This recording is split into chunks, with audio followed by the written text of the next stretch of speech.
अध्यक्ष महोदय, राज्यपाल महोदयांच्या अभिभाषणावर आभाराच्या ठरावावर मी बोलतोय। अध्यक्ष महोदय,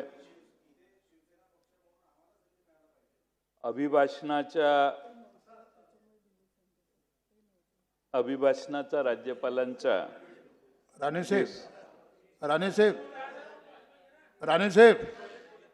राणेसाहेब जयंत पाटील साहेब नव्हते, सभागृहाचे ज्येष्ठ नेते। हां, ते आल्यामुळे त्यांना स्पेशल केस केलेली आहे। मी विनंती केली मागाशी होतो, पण मी जरा राज्यपालांच्या अभिभाषणात अभिभाषणाचा देशाच्या राज्यघटनेत उल्लेख आहे। ह्या अभिभाषणाला घटनेमध्ये देखील एक विशेष मूल्य आहे। आणि अध्यक्ष महोदय, राज्यपालांनी असं घटनेत म्हटलेलं आहे की ही बैठक का बोलावली हे सांगणं राज्यपालांनी अभिप्रेत आहे। संपूर्ण अभिभाषणाच्या या भाषणात याबद्दल केवळ एका ओळीचा उल्लेख शेवटी करण्यात आलेला आहे। अध्यक्ष महोदय, राज्यपालांचं अभिभाषण म्हणजे मंत्रिमंडळाचं भाष्य। म्हणजे 3 इडियट्समध्ये एक डायलॉग असतो की बोल वो रहे है लेकिन शब्द हमारे है। म्हणजे शब्द मंत्रिमंडळाचे आहेत, मंत्रिमंडळाने हे भाषण तयार करून दिलेलं असतं। आणि मला आश्चर्याचा एक धक्का बसला की या अभिभाषणामध्ये स्वर्गीय अजितदादा यांच्याबद्दल एक चकार शब्द काढलेला नाही। किमान राष्ट्रवादीच्या जे अजितदादांच्यामुळं मंत्री झाले, किमान त्यांनी तरी मंत्रिमंडळात आग्रह धरायला पाहिजे होता की अजितदादांच्यावर 2 वाक्य घाला म्हणून। पण तो विसर किमान दादांना भावपूर्ण श्रद्धांजली राज्यपालांच्या तोंडातून आलं तर त्याला जास्त, आता मला खात्री आहे मुख्यमंत्री तर नक्कीच त्यांच्या अर्थसंकल्पात करतील, पण अभिभाषणात येणं हे सर्व राज्याच्या वतीनं होत असणारं भाषण आहे। अध्यक्ष महोदय, खरं म्हणजे बोले तैसा चाले त्याची वंदावी पावले अशी आपल्यात मराठीत म्हण आहे। यामध्ये उक्तीत आणि कृतीत काही फरक होता कामा नये। अध्यक्ष महोदय, अभिभाषणाच्या सुरुवातीचं सगळ्या महापुरुषांची नावं घेतली। छत्रपती शिवाजी महाराजांचं घेतलं, भगवान बिरसा मुंडांचं घेतलं, अहिल्यादेवी होळकरांचं घेतलं। पण अध्यक्ष महोदय, या सरकारने भाषणात ही नावं वापरली, पण कृती काय? अध्यक्ष महोदय, पुण्यश्लोक अहिल्यादेवींचा मनकर्णिका घाट तिकडं उत्तर प्रदेशमध्ये बांधलेला आहे। अध्यक्ष महोदय, तिथल्या सत्तारूढ पक्षाच्या धोरणानं तो घाट तोडण्यात आला, मूर्त्यांचा विध्वंस करण्यात आला। मी त्या घाटावर पूर्वी एकदा जाऊन आलेलो आहे। अतिशय सुंदर आणि देखणा असा घाट, पण तिथल्या सरकारने तो घाट मोडला, त्यातल्या मूर्त्यांचा पूर्णपणाने नायनाट केला। अध्यक्ष महोदय, पुण्यश्लोक अहिल्यादेवी होळकरांनी बांधलेल्या घाटाला तिथल्या सरकारने सहजासहजी असं बाजूला ढकललं।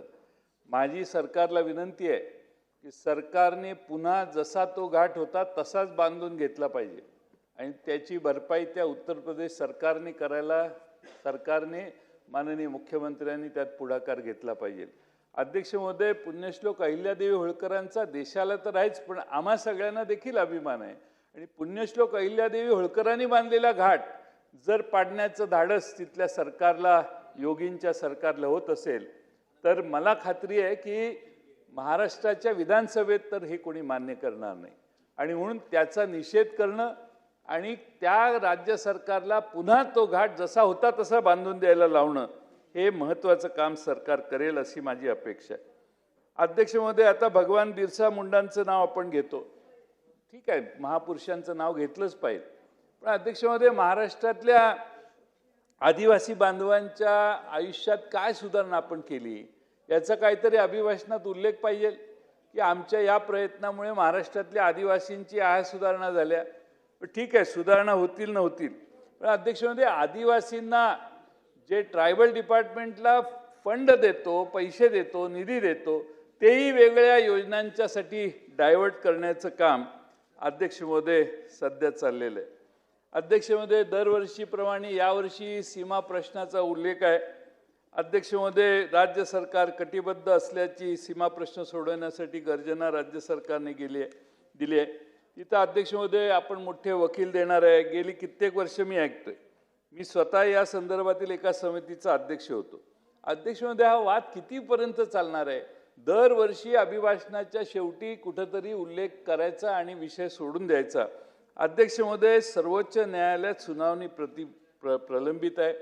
सन्माननीय मुख्यमंत्री महोदय हे स्वतः वकील आहेत. न्यायालयीन व्यवस्थेत बरीच ओळख आणि उडबस त्यांची आहे असं गेले काही वर्ष आम्ही बघतोय. आणि त्यामुळे अध्यक्ष महोदय, त्यांनी काही पावलं उचलली तर सर्वोच्च न्यायालयाचा निकाल देखील आपल्याला फेवरेबल लागू शकतो. आणि म्हणून माननीय मुख्यमंत्री महोदयांनी त्यांचे गुड ऑफिसेस, गुड कॉन्टॅक्ट्स याचा वापर करून ही केस पटलावर आणावी आणि त्याचं हिअरिंग पूर्ण करून महाराष्ट्रातली जे सीमा बांधव आहेत त्यांना न्याय देण्यासाठी इतर अनेक कामं आहेत. आता त्यांचं लिगल स्ट्रॅटेजी मेकिंग आणि ॲक्युमेन एवढं चांगलं आहे की दोन पक्ष फुटले आमचे, त्यावेळी काय केलं, काय झालं आणि कसं झालं आणि त्याचं काय कायद्याचा केस कसा काढायचा हे माननीय मुख्यमंत्र्यांना चांगलं माहिती आहे. त्यामुळं त्याचा एवढ्या बुद्धीचा वापर जर महाराष्ट्रातल्या सीमा भागाला जर होऊ शकला,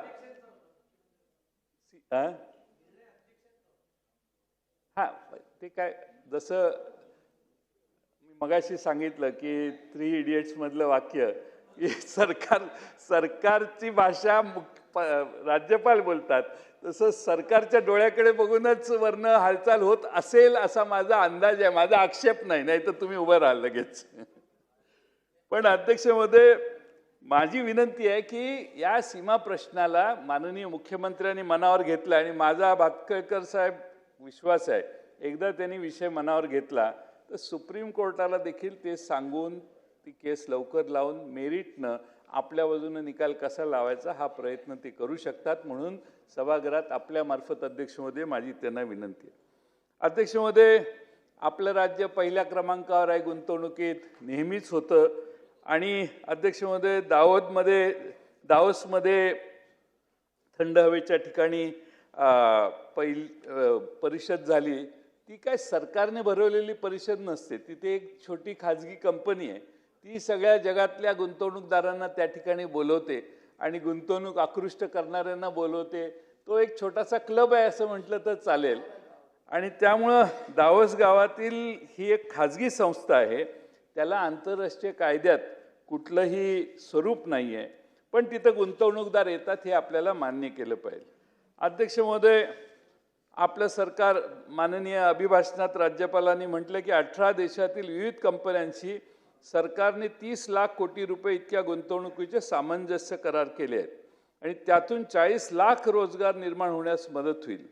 चांगली गोष्ट आहे, अतिशय चांगली गोष्ट आहे, मी याचं स्वागत करतो. पण आकडेवारी जरा बघितली तर काय होईल, काय वास्तव आहे?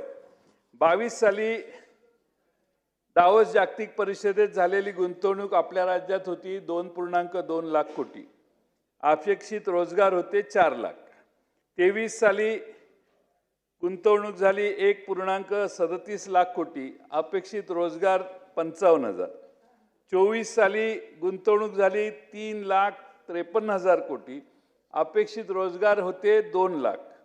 25 साली सरकारने घोषणा केली की 15,72,000 कोटी रुपयाची गुंतवणूक झाली आणि आता 15 लाखापेक्षा अधिक रोजगाराची संधी निर्माण होणार.